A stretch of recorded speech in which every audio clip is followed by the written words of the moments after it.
Bismillahirrahmanirrahim. Assalamualaikum warahmatullahi wabarakatuh. Alhamdulillahirabbil alamin. Allahumma shalli ala sayyidina Muhammadin wa ala alihi wa sahbihi wa man tabi'a sunnatahu wa jama'aha yawmina hadza ila yaumil akhir. Amma ba'd. Puji syukur kepada Allah. Alhamdulillah. Selawat dan salam kepada Rasulullah sallallahu alaihi wasallam.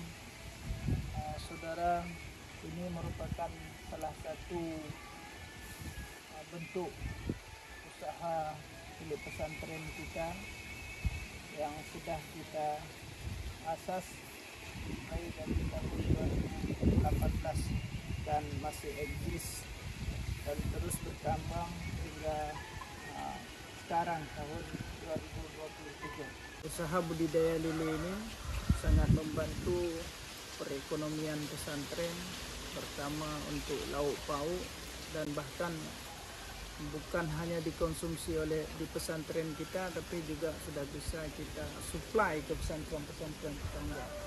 Alhamdulillah, peningkatannya terus bertambah, panennya juga semakin hari semakin bagus, tapi ya perlu perbaikan semacam infrastruktur dan lokasi-lokasi baru yang perlu direhab untuk menjaga panen yang stabil, yang lebih baik ke depannya. Untuk saat ini estimasi panennya setiap 3 bulan itu mencapai 900 hingga 1 ton. Untuk mendapat hasil yang lebih maksimal, karena permintaan pasar semakin tinggi, kami tentu saja membutuhkan banyak dukungan dari segala pihak, baik moral maupun material. Kolam kita yang sedang beroperasi saat ini itu ada 6 kolam. Ke depan kami mengagendakan untuk menambah 4 kolam lagi. Mungkin akan menambahkannya juga yang berbentuk bioflok, tapi yang secara tradisional ini tetap kita jaga, tetap kita lestarikan, tetap kita jalankan, karena budidaya secara tradisional ini juga menuaikan hasil yang sangat memuaskan, baik cita rasa ikannya maupun bobotnya. Alhamdulillah pula untuk saat ini